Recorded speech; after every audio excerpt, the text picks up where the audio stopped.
ಎಲ್ಲರಿಗೂ ನಮಸ್ಕಾರ. ನನ್ನ ಹೆಸರು ಛಾಯಾ ಅಂತ. ಒಂದು ಕಾಲೇಜಲ್ಲಿ ಕೆಮಿಸ್ಟ್ರಿ ಪ್ರೊಫೆಸರಾಗಿ ವರ್ಕ್ ಮಾಡ್ತಾ ಇದ್ದೀನಿ. ನನ್ನ ಇಂಟೆನ್ಷನ್ ಏನು ಈ ಚಾನೆಲ್ನ ಸ್ಟಾರ್ಟ್ ಮಾಡೋದಕ್ಕೆ ಅಂದರೆ, ಸಾಧ್ಯ ಆದಷ್ಟು ಕೆಮಿಸ್ಟ್ರಿ ರಿಲೇಟೆಡ್ ಟಾಪಿಕ್ನ ಸಿಂಪಲಾಗಿ ಕನ್ನಡದ ಹೇಳುವಂಥ ಪ್ರಯತ್ನ ಮಾಡ್ತಾ ಇದ್ದೀನಿ.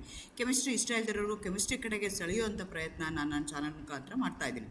ಪರ್ಟಿಕ್ಯುಲರ್ಲಿ ಕನ್ನಡ ಮೀಡಿಯಂ ಹುಡುಗರಿಗೆ, ರೂರಲ್ ಹುಡುಗರಿಗೆ ಹೆಲ್ಪ್ ಆಗಲಿ ಅಂತ ಕೆಮಿಸ್ಟ್ರಿನ ಕನ್ನಡದ ಹೇಳುವಂಥ ಪ್ರಯತ್ನ ನಾನು ನನ್ನ ಚಾನಲ್ ಮುಖಾಂತರ ಮಾಡ್ತಾ ಇದ್ದೀನಿ.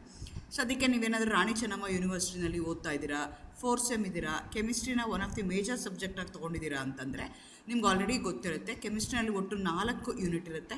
ಯೂನಿಟ್ 1ಅಲ್ಲಿ ನಿಮಗೆ 3 ಸಬ್ ಟಾಪಿಕ್ಸ್ ಬರುತ್ತೆ. D and F block elements ಬರುತ್ತೆ, ಚಿಲೇಟ್ಸ್ ಬರುತ್ತೆ, ಎನ್ವೈರನ್ಮೆಂಟಲ್ ಕೆಮಿಸ್ಟ್ರಿ ಬರುತ್ತೆ. ಆಲ್ರೆಡಿ ಆ 3 ಟಾಪಿಕ್ಗೂ ರಿಲೇಟೆಡ್ ಆಗಿರುವಂಥ ವೀಡಿಯೋಸ್ನ ಅಕಾರ್ಡಿಂಗ್ ಟು ದಿ ಸಿಲೆಬಸ್ ಏನು ಮಾಡಿದ್ದೀನಿ, ಆಲ್ರೆಡಿ ಅಪ್ಲೋಡ್ ಮಾಡಿದ್ದೀನಿ. ಇವತ್ತಿನ ವೀಡಿಯೋದಲ್ಲಿ ನಾನು ಡಿ ಆ್ಯಂಡ್ ಎಫ್ ಬ್ಲಾಕ್ದು ಪ್ರಾಬಬಲ್ ಕ್ವಶನ್ಸ್ ಯಾವ್ದು ಕೇಳ್ತಾರೆ, ನಿಮ್ಮ ಸಿಲೆಬಸ್ ಪ್ರಕಾರ ನಿಮಗೆ ಇರುವಂಥದ್ದು either they have to ask 2 marks question or they have to ask 5 marks question. ನಿಮ್ಗೆ ಆಪ್ಷನ್ ಇರೋದೇ ಆ ಥರ ಇದೆ. ಅಗೇನ್ 5 marks ಕ್ವಶನ್ನ 3+2 ಕೇಳ್ಬೋದು, ಬಟ್ ಜನರಲಿ 5 marks ಕ್ವಶನ್ಸ್ ಇರುತ್ತೆ. ಸೊ ಯಾವ್ಯಾವ್ದು ಇರ್ಬೋದು, ಮೋಸ್ಟ್ ಪ್ರಾಬಬಲ್ ಕ್ವಶನ್ಸ್ ಯಾವ್ದು ಕೇಳ್ಬೋದು ಯೂನಿವರ್ಸಿಟಿ ಎಕ್ಸಾಮಿನೇಷನ್ಗೆ, ಅದನ್ನು ಇವತ್ತು ಇನ್ ಡೀಟೇಲ್ ಆಗಿ ಹೇಳೋಣ ಅಂತ ಅಂದ್ಕೊಳ್ತಾ ಇದ್ದೀನಿ. ಅಗೇನ್ ವೆಲ್ಕಮ್ ಟು ಛಾಯಾ. ನನ್ನ ಚಾನಲ್ನ ಸಬ್ಸ್ಕ್ರೈಬ್ ಮಾಡಿ, ಶೇರ್ ಮಾಡಿ, ಸಪೋರ್ಟ್ ಮಾಡಿ. ಸೊ ಫಸ್ಟು 2 marks ಕ್ವಶನ್ಸ್ಗಳನ್ನ ನೋಡ್ತಾ ಹೋಗೋಣ. ಎಗೇನ್ ಯೂಶಲಿ ಸ್ಟೂಡೆಂಟ್ಸ್ ಏನು ಹೇಳ್ತಾರೆ, ನಾವೆಲ್ಲ ಬರೆದಿದ್ದೀವಿ ಅಂದರೂ ಟೀಚರ್ಗಳು ನಮಗೆ ಮಾರ್ಕ್ಸ್ ಕೊಟ್ಟಿಲ್ಲ ಅಂತ ಹೇಳ್ತಾರೆ. ಆದರೆ ಏನು ಕ್ವಶನ್ ಕೇಳ್ತಾ ಇದ್ದಾರೆ, ಆ ಕ್ವಶನಿಗೆ ಏನು ಆನ್ಸರ್ನ ಡಿಮ್ಯಾಂಡ್ ಮಾಡ್ತಾ ಇದೆ, ನಿಮಗೆ ಕ್ವಶನಿಗೆ ಸಂಬಂಧಪಟ್ಟದಲ್ಲಿ ಏನೇನೋ ಬರೆದ್ರೆ ಮಾರ್ಕ್ಸ್ ಕೊಡೋಕ್ಕಾಗಲ್ಲ. ಆ ಕ್ವಶನ್ ಏನಿದೆ, ಆ ಕ್ವಶನ್ಗೆ ಯಾವ ಆನ್ಸರ್ ಬರೀಬೇಕು ಅದನ್ನು ನೀವಲ್ಲಿ ನೋಡ್ಕೋಬೇಕಾಗುತ್ತೆ. Write the general electronic configuration of D and F block elements ಅಂತ ಕೇಳ್ತಾ ಇದ್ದಾರೆ. ಯೂಶಲಿ ಏನಾಗುತ್ತೆ ಅಂದರೆ, ಎಕ್ಸಾಮ್ ಇದ್ದರೆ ಟೆನ್ಷನ್ ಇರುತ್ತೆ, ಆಂಗ್ಸೈಟಿ ಇರುತ್ತೆ. ಹುಡುಗರು ಏನು ಮಾಡ್ತಾರೆ, ಒಂದು ಬರೀತಾರೆ ಅಥವಾ ಇನ್ನೊಂದನ್ನು ಮರ್ತು ಬಿಡ್ತಾರೆ, ಅಥವಾ ನಮಗೆ ಡೈವರ್ಟ್ ಆಯಿತು, ಆ ಕಡೆ ಈ ಕಡೆಗೆಲ್ಲೋ ನಮ್ಮದು ಮೈಂಡ್ ಡೈವರ್ಟ್ ಆಯಿತು ಅಂತಂದರೆ ಆಂಗ್ಸೈಟಿ ಇರೋದ್ರಿಂದ ಅದೆಲ್ಲ ಆಗ್ತಾ ಹೋಗುತ್ತೆ. ಹಾಗಾಗಿ ಏನಾಗುತ್ತೆ ಅಂತಂದರೆ ನಾವು ತಪ್ಪು ಬರೆಯುವಂಥ ಚಾನ್ಸಸ್ ಜಾಸ್ತಿ ಇರುತ್ತೆ.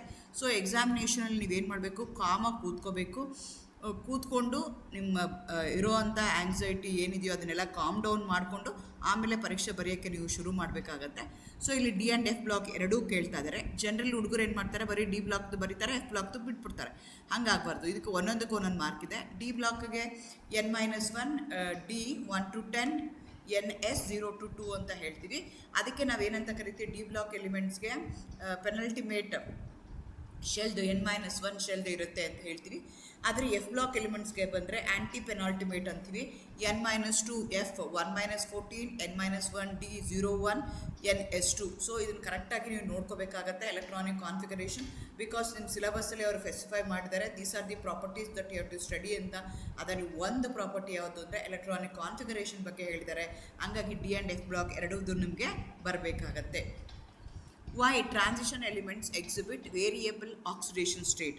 ನಾನು ನಿಮ್ಗೆ ಹೇಳ್ದಂಗೆ ನಿಮ್ಮ ಸಿಲೆಬಸ್ಸಲ್ಲಿ ಅವ್ರು ಏನು ಮಾಡಿದರೆ, ಡಿ ಬ್ಲಾಕ್ದು ಯಾವ್ಯಾವ ಪ್ರಾಪರ್ಟಿ ಕೇಳಿದ್ದಾರೆ ಅಂತಂದರೆ, ಕಲರ್ ಕೇಳಿದ್ದಾರೆ, ರೆಡ್ಯೂಸಿಂಗ್ ಪ್ರಾಪರ್ಟಿ ಕೇಳಿದ್ದಾರೆ, ಮೆಟಾಲಿಕ್ ಪ್ರಾಪರ್ಟಿ ಕೇಳಿದ್ದಾರೆ, ಆಮೇಲೆ ಕೆಟಲಿಸ್ಟ್ ಪ್ರಾಪರ್ಟಿ ಮೇಲೆ ಕ್ವಶನ್ಸ್ ಕೇಳ್ತಾರೆ generally. These are the specific characteristic of all D block elements. So ಅದ್ರ ಬಗ್ಗೆ ಯಾವುದೇ ರೀತಿಯಾದಂಥ ಕ್ವಶನ್ ಕೇಳ್ಬೋದು. ಮ್ಯಾಗ್ನೆಟಿಕ್ ಪ್ರಾಪರ್ಟಿ ಆಗ್ಬೋದು, ರೆಡ್ಯೂಸಿಂಗ್ ಪ್ರಾಪರ್ಟಿ ಆಗ್ಬೋದು, ಕಲರ್ ಆಗ್ಬೋದು, variable they going to have the variable oxidation state ಆಗಿರ್ಬೋದು, ಮೆಟಾಲಿಕ್ ಪ್ರಾಪರ್ಟಿ ಆಗಿರ್ಬೋದು, ಎಲೆಕ್ಟ್ರಾನಿಕ್ ಕಾನ್ಫಿಗರೇಷನ್ ಆಗಿರ್ಬೋದು. ಇದೆಲ್ಲ ಪ್ರಾಪರ್ಟೀಸ್ ಅವರೇ ಮೆನ್ಷನ್ ಮಾಡಿದ್ದಾರೆ. ಈ ಪ್ರಾಪರ್ಟಿ ಮೇಲೆ ಯಾವ್ದು ಬೇಕಾದ್ರೂ ಕ್ವಶನ್ ಕೇಳ್ಬೋದು. With respect to oxidation state, transition elements they going to exhibit the variable oxidation state why ಅಂತ ಕೇಳ್ತಾರೆ. ಸೊ ನೀವು ಹೇಳಬೇಕು, because of their electronic configuration. Electronic configuration ಏನು ಮಾಡ್ತೀವಿ ನಾವು, n-1 is also there, NS is also there. Since the energy difference between n-1 d and NS orbital is very small, ಹಾಗಾಗಿ ಏನಾಗುತ್ತೆ ಅಂತಂದರೆ, both d orbitals electrons and also s orbital electrons, they are going to involve in bonding.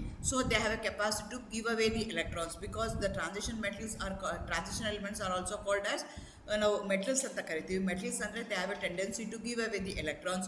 So ಇಲ್ಲೇನಾಗುತ್ತೆ, ಎಲ್ಲಿಂದ electrons remove ಆಗುತ್ತೆ ಅಂದರೆ, n-1 D ಆರ್ಬಿಟಲಿಂದನೂ electrons remove ಆಗುತ್ತೆ, NS ಇಂದನೂ ಎಲೆಕ್ಟ್ರಾನ್ಸ್ ರಿಮೂವ್ ಆಗುತ್ತೆ. Because of that they going to have variable oxidation state. For example iron ಇದೆ, Fe2+ ಇದೆ, Fe3+ ಇದೆ. ಅದೇ ಥರ ಮ್ಯಾಂಗನೀಸ್ ಆದರೆ +2 to +7 ಎಕ್ಸಿಬಿಟ್ ಮಾಡುತ್ತೆ. ಅದರಲ್ಲಿ ಸ್ಟೇಬಲ್ ಆಗಿರುವಂಥದ್ದು +2 +4 +7 ಇದೆ. ಸೊ ಅಲ್ಲಿ ಏನಾಗ್ತಿದೆ ಅಂದರೆ N-D ಎಲೆಕ್ಟ್ರಾನ್ಸನ್ನು ಕಾಂಟ್ರಿಬ್ಯೂಟ್ ಮಾಡ್ತಾ ಇದೆ ಕೆಮಿಕಲ್ ಬಾಂಡಿಂಗಿಗೆ, ಅಥವಾ they have a tendency to give away. ಅದೇ ಥರ NSನು ಅವೆರಡರ ಮಧ್ಯೆ ಇರುವಂಥ ಎನರ್ಜಿ ಡಿಫ್ರೆನ್ಸ್ ತುಂಬ ಕಡಿಮೆ ಇರೋದಕ್ಕೋಸ್ಕರ both of them they going to participate in chemical bonding leading to a multiple stable oxidation state. So 2 mark ಕೇಳಿದರೆ ಒಂದು ಎಕ್ಸಾಂಪಲ್ನ ನೀವು ಕೊಡಬೇಕಾಗುತ್ತೆ. ಅಲ್ಲಿ ನೀವು ಕೇಳ್ಬೋದು ಅಲ್ಲಿ ಎಕ್ಸಾಂಪಲ್ ಕೇಳಿಲ್ವಲ್ಲ ಅಂತ, ಆದರೆ 2 ಮಾರ್ಕ್ ಆಗಿರೋದಕ್ಕೋಸ್ಕರ ನೀವು ಎಕ್ಸಾಂಪಲು ಬರೀಬೇಕಾಗತ್ತೆ. So they going to exhibit the variable oxidation state because both N-1D and NS electrons are involved in chemical bonding. That's why they are going to have the variable oxidation state ಅಂದ್ಬಿಟ್ಟು ಒಂದು ಎಕ್ಸಾಂಪಲ್ನ ನೀವಲ್ಲಿ ಕೊಡಬೇಕಾಗತ್ತೆ.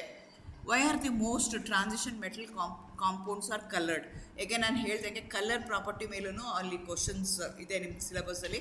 Most transition metals are coloured because they have a partially filled D orbitals. Again ಇಲ್ಲೂ 2 marks ಕೇಳ್ತಾ ಇದ್ದಾರೆ, ಹಾಗಾಗಿ ನೀವು ಬರೀ ಡಿ ಟ್ರಾನ್ಸಿಷನ್ ಅಂದ್ಬಿಟ್ರೆ ಕೊಡೋಕ್ಕಾಗಲ್ಲ ಮಾರ್ಕ್ಸು. ಸೊ ಕರೆಕ್ಟಾಗಿ ಅಲ್ಲಿ ಎಕ್ಸ್ಪ್ಲನೇಷನ್ ಕೊಡಬೇಕು, ಒಂದು ಎಕ್ಸಾಂಪಲ್ನ ಕೊಡಬೇಕಾಗತ್ತೆ. Most transition metals are coloured because they have partially filled D orbitals and when the light falls on them, the electrons undergo DD transition, absorbing certain wavelength of visible light. The remaining reflected light gives the compound its characteristic color. So complementary color ನಮ್ಗೆ ಕಾಣಿಸ್ಕೊಳ್ತಾ ಹೋಗುತ್ತೆ. Cu2+ ions appear blue whereas Cr3+ appears green. So ಒಂದೊಂದು colour ಕಾಣಿಸ್ಕೊಳ್ಳುತ್ತೆ. ಯಾಕೆ ಅಂದರೆ only when they have partially filled D orbitals ಇರಬೇಕು. ಒಂದೇದು partially filled D ಆರ್ಬಿಟಲ್ಸ್ಗೆ ಏನಾದರೂ UV light ಏನಾದರೂ ಅದ್ರ ಮೇಲೆ ಬಿದ್ದರೆ ನಿಮ್ಮ ಮಾಲಿಕ್ಯೂಲು ಆ ಲೈಟ್ನ ಅಬ್ಸರ್ವ್ ಮಾಡಿಕೊಂಡ್ರೆ the molecules which going to have the partially filled d orbitals ಇರೋ ಅಂಥ molecules when they observe the UV radiation, when they observe the light radiation, then only the DD transition takes place. So ಎರಡು condition. ಒಂದು condition ಏನಾಗಿರಬೇಕು, partially filled D orbitals ಇರಬೇಕು. ಅದು they should have a capacity to absorb the UV radiation, then only the DD transition takes place. And DD transition ಆಗ್ಬಿಟ್ಟು ಏನು ಮಾಡ್ತವೆ, they going to absorb certain visible ಲೈಟ್ನ absorb ಮಾಡ್ಕೊಳ್ತವೆ ನಿಮ್ಮ molecule. Reflected ಏನಾಗಿರುತ್ತಲ್ಲ ಆ colour ನಮಗೆ ಕಾಣಿಸ್ಕೊಳ್ತಾ ಹೋಗುತ್ತೆ, ಅದು ಕಾಂಪ್ಲಿಮೆಂಟ್ರಿ ಕಲರು ಕಾಣಿಸ್ಕೊಳ್ತಾ ಹೋಗುತ್ತೆ. ಸೊ ಮೇನ್ ಕಾರಣ ಏನು ಕಲರ್ಡ್ ಆಗಿರಬೇಕು ಅಂದರೆ ಪಾರ್ಷಲಿ ಫಿಲ್ಡ್ ಡಿ ಆರ್ಬಿಟಲ್ಸು ಇರಬೇಕು. ಅದೇ ಥರ ಇದೇ ಕ್ವಶನ್ ಅವ್ರು ಏನು ಕೇಳ್ಬೋದು, ಯಾವುದೋ ಒಂದು ಕೊಟ್ಬಿಟ್ಟು why it is not colour, why it is white in colour ಅಂತಲೂ ಕೇಳ್ಬೋದು. ಆ ಎಕ್ಸಾಂಪಲಲ್ಲಿ ಏನಾಗಿರುತ್ತೆ ಅಂದರೆ ಪಾರ್ಷಲಿ ಫಿಲ್ಡ್ ಡಿ ಆರ್ಬಿಟಲ್ಸ್ ಇರೋದಿಲ್ಲ, ಹಾಗಾಗಿ DD ಟ್ರಾನ್ಸಿಷನ್ ಆಗಲ್ಲ, ಹಾಗಾಗಿ ಅವು ಕಲರ್ಡ್ ಆಗಿರೋದಿಲ್ಲ. ಸೊ ಆ ರೀತಿಯಾಗಿರೋಂಥ ಕ್ವಶನ್ಸನ್ನು ಅವರು ಕೇಳ್ಬೋದು.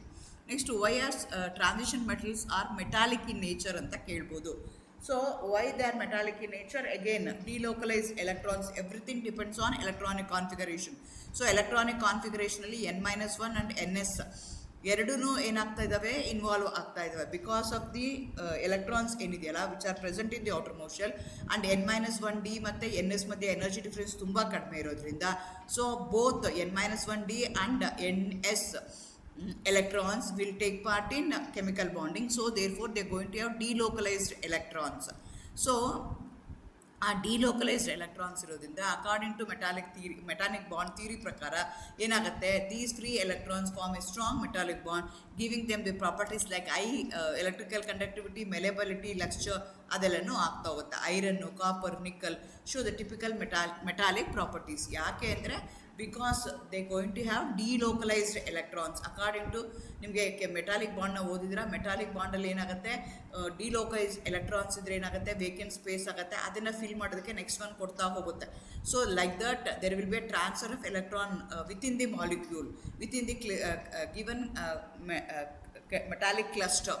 Because of that they are metallic in nature. ಅದನ್ನು ಹೇಳಬೇಕು, ಎಕ್ಸಾಂಪಲ್ನ ಕೊಡಬೇಕಾಗತ್ತೆ. Name 2 transition metals used as catalyst. ಯಾವ್ದಾದ್ರು 2 ಕೊಟ್ಟರೆ ಸಾಕಾಗುತ್ತೆ. Platinum in the manufacture of nitric acid, ಆಸ್ಫಸ್ ಪ್ರೋಸೆಸ್ ಅಂತ ಕರಿತೀವಿ. Iron Haber process in the manufacture of ammonia. Nickel hydrogenation of oils, ಅದಕ್ಕೆಲ್ಲನೂ ನಾವಲ್ಲಿ ಯೂಸ್ ಮಾಡ್ತಾ ಹೋಗ್ತೀವಿ.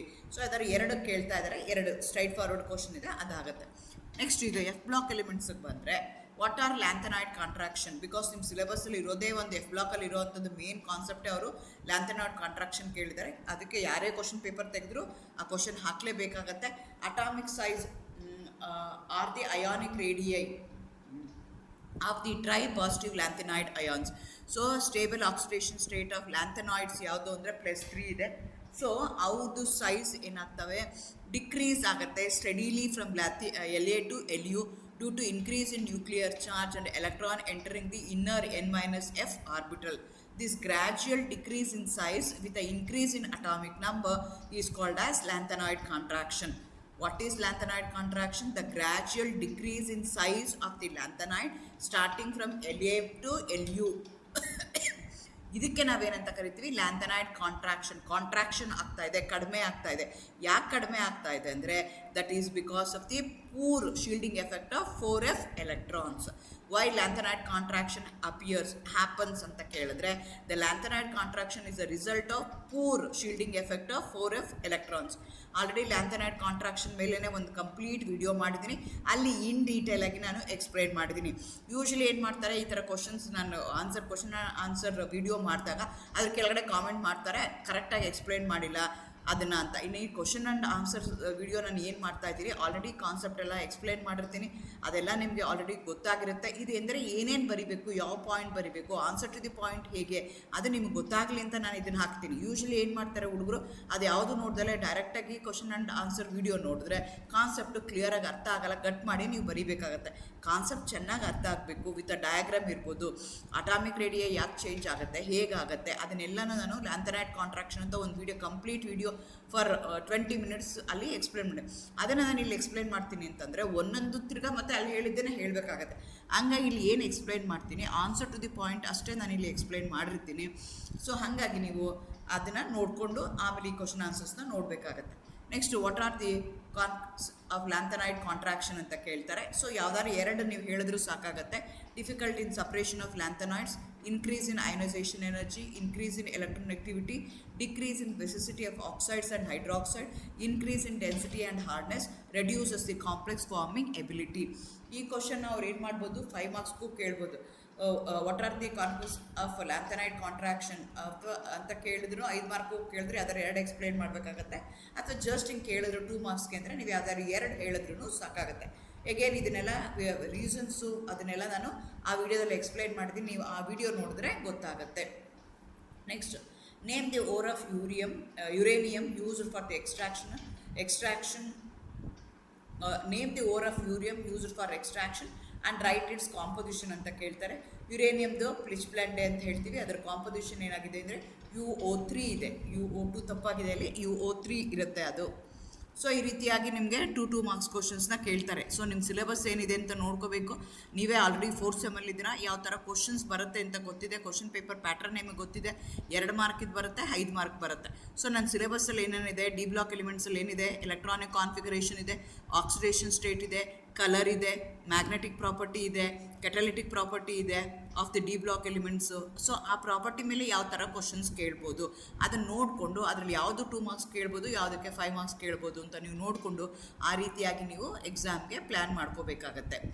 ಈಗ 5 ಮಾರ್ಕ್ಸ್ ಕ್ವಶನ್ಸ್ಗೆ ಬಂದರೆ ಓಕೆ. ಅದೇ ಥರ ಎಫ್ ಬ್ಲಾಕ್ ಎಲಿಮೆಂಟ್ಸ್ಗೆ ಬಂದರೆ ಎಫ್ ಬ್ಲಾಕಲ್ಲಿ 2 ಬರುತ್ತೆ, ಒಂದು ಲ್ಯಾಂಥನೈಡ್ಸ್ ಬರುತ್ತೆ, ಒಂದು ಆಕ್ಟಿನೈಡ್ಸ್ ಬರುತ್ತೆ. ಲ್ಯಾಂಥನೈಡ್ಸ್ ಆಕ್ಟಿನೈಡ್ಸ್ಗೆ ಅವರು ಆಕ್ಸಿಡೇಷನ್ ಸ್ಟೇಟು ಮತ್ತು ಎಲೆಕ್ಟ್ರಾನಿಕ್ ಕಾನ್ಫಿಗರೇಷನ್ 2 ಪಾಯಿಂಟ್ನ ಮೆನ್ಷನ್ ಮಾಡಿದ್ದಾರೆ ನಿಮ್ಮ ಸಿಲೆಬಸ್ಸಲ್ಲಿ. ಆಮೇಲೆ pitchblende, extraction of uranium from ಪ್ಲಿಚ್ಬ್ಲೆಂಡೆ.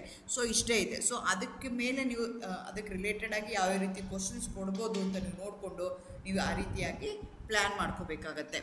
Discuss the general characteristics of D block elements with a special reference to their magnetic and reducing property. 2 ಕೇಳಿದ್ದಾರೆ. ಇಲ್ಲೂ ಅಷ್ಟೇ ಆಂಗ್ಸೈಟಿನಲ್ಲಿ 1 ಬರೀತಾರೆ ಹುಡುಗರು, 1 ಬಿಟ್ಬಿಡ್ತಾರೆ. 2 ಕೇಳ್ತಾ ಇದ್ದಾರೆ. ಮ್ಯಾಗ್ನೆಟಿಕ್ ಪ್ರಾಪರ್ಟಿನೂ ಕೇಳ್ತಾ ಇದ್ದಾರೆ, ರೆಡ್ಯೂಸಿಂಗ್ ಪ್ರಾಪರ್ಟಿನೂ ಕೇಳ್ತಾ ಇದ್ದಾರೆ. ಸೊ 5 ಮಾರ್ಕ್ ಇರೋದಕ್ಕೋಸ್ಕರ ನೀವೆಲ್ಲ ಕ್ಲಿಯರಾಗಿ 2 ಪಾಯಿಂಟ್, ಒಂದಕ್ಕೆ 2.5 ಮಾರ್ಕ್ಸು, ಇನ್ನೊಂದಕ್ಕೆ 2.5 ಮಾರ್ಕ್ಸ್ ಇದೆ. ಕರೆಕ್ಟಾಗಿ ನೀವು ಏನು ಮಾಡಬೇಕಾಗತ್ತೆ, magnetic ಪ್ರಾಪರ್ಟಿನ ಹೇಳ್ಬೇಕಾಗತ್ತೆ. So the transition metals often they're going to have unpaired d orbitals. They're going to have partially filled d orbitals irtave, unpaired d electrons irtave. These unpaired d electron produce paramagnetism. So in order to consider the magnetic property, we should go for magnetic momentum. Magnetic moment mele hogtivi, which is equal to n into n+2 Bohr magnetron anta karitivi, where n is the number of unpaired electron. So ಯಾವುದೇ ಒಂದು molecule ಅದು magnetic ಪ್ರಾಪರ್ಟಿನ exhibit ಮಾಡ್ತಾ ಇದೆ ಅಂತಂದರೆ it should have unpaired electrons. Yet generally the d block elements they're going to have a unpaired electron. Because of the unpaired electrons they are paramagnetic in nature. If there is no unpaired electron then they are called as diamagnetic in nature. ಅದನ್ನು ನೀವಲ್ಲಿ ಹೇಳಬೇಕಾಗುತ್ತೆ. Again ಎಕ್ಸಾಂಪಲ್ನ ಕೊಡಬೇಕು, first ಯಾಕೆ ಅಂತ ಹೇಳಬೇಕು, ಅದಾದಮೇಲೆ ಏನು ಮಾಡಬೇಕು, ಎಕ್ಸಾಂಪಲ್ನ ಕೊಡಬೇಕು. Mn2+ 3d5 ಇದೆ, ಅನ್ಪೇರ್ಡ್ ಎಲೆಕ್ಟ್ರಾನ್ 5 ಅನ್ಪೇರ್ಡ್ ಎಲೆಕ್ಟ್ರಾನ್ ಇದೆ, it going to show a strong paramagnetism. Zn2+ ಇದೆ, 3d10 ಇದೆ, ಕಂಪ್ಲೀಟ್ಲಿ ಫಿಲ್ಡ್ ಆಗಿದೆ, therefore it is diamagnetic in nature. So ಇಷ್ಟು ಬರೆದ್ರೆ ನಿಮಗೆ ಸಾಕಾಗುತ್ತೆ for 2.5 marks. So magnetic property, all the transition elements, all the d block elements, they're going to show generally they're going to show the magnetic property. Why they're going to show the magnetic property? Because they're going to have the partially filled d orbitals ಇರ್ತವೆ, they're going to have the unpaired d electrons ಇರ್ತವೆ. The molecules which going to have the unpaired d electrons ಇದೆಯಲ್ಲ ಅವು ಏನು ಮಾಡ್ತವೆ, ಪ್ಯಾರಾಮ್ಯಾಗ್ನೆಟಿಸಮ್ನ exhibit ಮಾಡ್ತವೆ. Completely filled ಆಗಿತ್ತು ಅಂತಂದರೆ they going to show the diamagnetism. ಅದನ್ನು ಹೆಂಗೆ ಕ್ಯಾಲ್ಕುಲೇಟ್ ಮಾಡೋದು, ನಾವು ಬೋರ್ ಮ್ಯಾಗ್ನೆಟ್ರಾನ್ ಯೂನಿಟ್ನಿಂದ ಅದನ್ನು ಎಕ್ಸ್ಪ್ರೆಸ್ ಮಾಡ್ತೀವಿ, which is magnetic momentum. Magnetic momentum μ = n × n+2 ಹಾಕ್ಕೊಂಡು ನೀವು ಅದನ್ನು ಕ್ಯಾಲ್ಕುಲೇಟ್ ಮಾಡಬೇಕಾಗತ್ತೆ.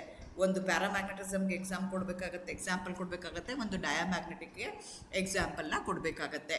Next reducing property. So the lower oxidation state of transition metals act as a reducing agent.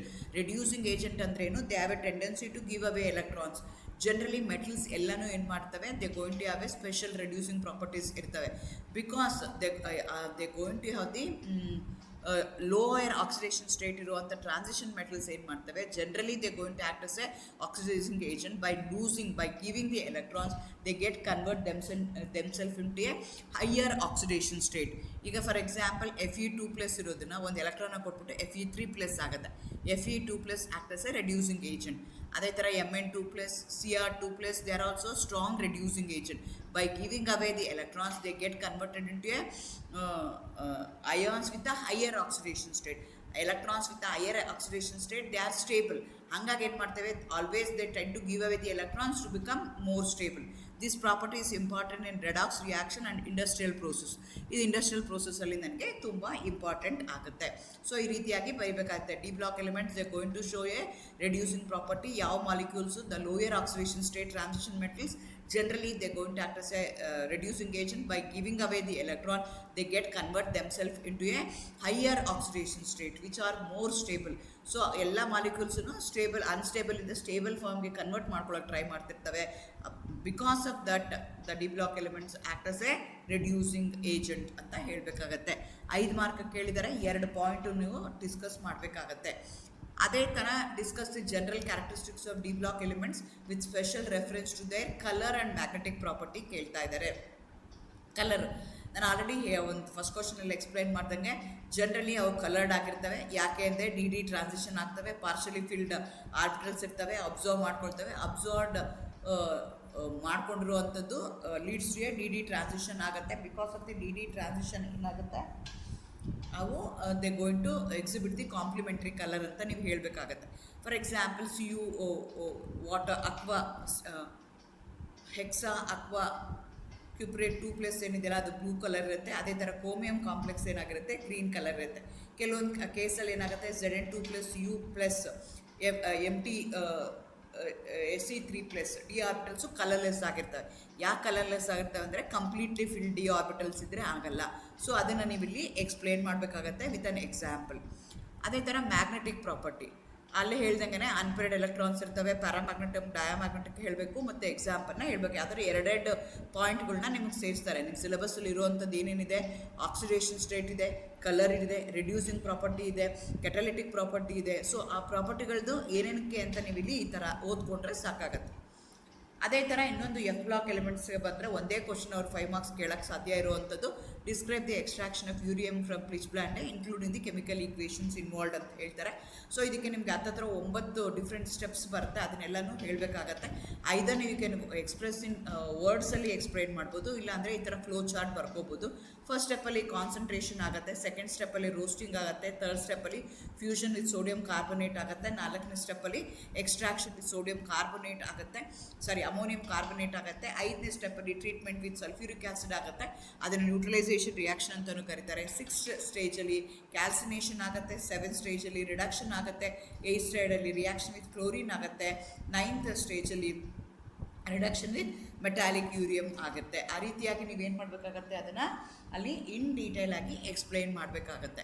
Concentration the ore pitch blende U3O8. ನಾನು ಅಲ್ಲಿ actually ಇದು ಕೊಟ್ಟಾಗ 2 marks question ಕೇಟಾಗ ಇದನ್ನು ತಪ್ಪರ್ದಿದ್ದೀನಿ, ಅಲ್ಲಿ ಆನ್ಸರು U3O8 ಹಾಕಬೇಕು. ಅದನ್ನು ಕ್ರಷ್ ಮಾಡ್ತಾರೆ, ಗ್ರೌಂಡ್ ಮಾಡ್ತಾರೆ, concentrated by gravity separation to remove the gangue and increases the uranium content. Again ಇದಕ್ಕೇನೆ ನಾನು 20 ನಿಮಿಷದ್ದು ಒಂದು ವಿಡಿಯೋ ಹಾಕಿದ್ದೀನಿ. How we are going to do it, ಹೇಗೆ ಮಾಡ್ತಾರೆ ಅಂತ ಎಲ್ಲ ಈಕ್ವೇಷನ್ಸ್ನ ಎಕ್ಸ್ಪ್ಲೈನ್ ಮಾಡ್ತೀನಿ. ಅದನ್ನು ಅರ್ಥ ಮಾಡ್ಕೊಂಡು ಇಲ್ಲಿ ಬರಬೇಕಾಗತ್ತೆ. ನಾನು ಮತ್ತೆ 20 ನಿಮಿಷ ಇದು ನಾನು ಇಲ್ಲಿ ಎಕ್ಸ್ಪ್ಲೈನ್ ಮಾಡೋಕ್ಕಾಗಲ್ಲ. ಆಮೇಲೆ ಏನು ಮಾಡ್ತೀವಿ, ಪಿಚ್ ಬ್ಲೆಂಡನ್ನು ಫೈನ್ ಪೌಡ್ರ್ ಮಾಡಿರ್ತೀವಿ, ಯೂರಿಯಂ ಇನ್ಕ್ರೀಸಸ್ ಯೂರಿಯನ್ ಕಂಟೆಂಟ್ ಜಾಸ್ತಿ ಮಾಡಿರ್ತೀವಿ, ಅದನ್ನು ರೋಸ್ಟ್ ಮಾಡ್ತೀವಿ in presence of N oxygen. ಅವಾಗ ಏನಾಗುತ್ತೆ, ಮಾಯಿಶ್ಚರು, ಆರ್ಸೆನಿಕ್ಕು, ಆ್ಯಂಟಿಮಿನಿ ಎಲ್ಲ ರಿಮೂವ್ ಆಗುತ್ತೆ. ಆಕ್ಸಿಡೈಸ್ಡ್ ಯುರೇನಿಯಂ ಆಕ್ಸೈಡು ಅಲ್ಲಿ ನಿಮಗೆ ಬರುತ್ತೆ, U3O8 ಬರುತ್ತೆ. ಅದನ್ನೇನು ಮಾಡ್ತಾರೆ, ಸೋಡಿಯಂ ಕಾರ್ಬೊನೇಟ್ ಜೊತೆಗೆ ರಿಯಾಕ್ಟ್ ಮಾಡ್ತಾರೆ, ಆವಾಗ ನಿಮ್ಗೆ ಏನಾಗುತ್ತೆ, ಸೋಡಿಯಂ ಯುರೇನೇಟ್ ಬರುತ್ತೆ. ಅದನ್ನೇ ಏನು ಮಾಡ್ತೀವಿ, ಎಕ್ಸ್ಟ್ರಾಕ್ಷನ್ ಮಾಡ್ತಾರೆ ಅಮೋನಿಯಂ ಕಾರ್ಬೊನೇಟ್ ಜೊತೆಗೆ ಟು ಫಾರ್ಮ್ AuC ಅಂತ ಕರಿತೀವಿ, ಅಮೋನಿಯಂ ಯುರೇನಿಯಲ್ ಕಾರ್ಬೊನೇಟ್ ಬರುತ್ತೆ. ಸೊ ಅದನ್ನೇನು ಮಾಡ್ತೀವಿ, ADU ಕನ್ವರ್ಟ್ ಮಾಡೋದಕ್ಕೆ ಅದನ್ನು ಯೂಸ್ ಮಾಡ್ತೀವಿ. ಅದನ್ನೇನು ಮಾಡ್ತೀವಿ, ಟ್ರೀಟ್ ಮಾಡ್ತೀವಿ, ಅಮೋನಿಯಂ ಡೈಯುರೇನೇಟ್ ಬರುತ್ತೆ ನಿಮಗೆ. So which is yellow precipitate. ಅದನ್ನು ತೊಗೊಂಡು ಕ್ಯಾನ್ಸಲೇಷನ್ ಮಾಡ್ತಾರೆ. ಕ್ಯಾಲ್ಸಿನೇಷನ್ ಅಂದರೆ heating in the absence of air ಮಾಡ್ತಾರೆ. ಆವಾಗ ಯುರೇನಿಯಂ ಆಕ್ಸೈಡ್ ನಿಮಗೆ ಬರುತ್ತೆ. ಆ ಯುರೇನಿಯಂ ಆಕ್ಸೈಡ್ನ ಏನು ಮಾಡ್ತಾರೆ, ರಿಡಕ್ಷನ್ ಮಾಡ್ತಾರೆ, either using a carbon or hydrogen to for uranium dioxide ಬರುತ್ತೆ. ಅದನ್ನು ಕ್ಲೋರಿನ್ ಜೊತೆಗೆ ಟ್ರೀಟ್ ಮಾಡಿ ಯುರೇನಿಯಂ ಟೆಟ್ರಾಕ್ಲೋರೈಡ್ ಮಾಡ್ತಾರೆ. ಅದನ್ನು ಮತ್ತೆ ರಿಡಕ್ಷನ್ ಮಾಡಿ ಯುರೇನಿಯಮ್ ಆಗಿ ಕನ್ವರ್ಟ್ ಮಾಡ್ತಾರೆ. ಈ ರೀತಿಯಾಗಿ 9 ಸ್ಟೆಪ್ಸ್ ಇದೆ, ಅಷ್ಟನ್ನು ನೀವಲ್ಲಿ ಎಕ್ಸ್ಪ್ಲೇನ್ ಮಾಡಬೇಕಾಗತ್ತೆ. Thank you, all the best, good luck.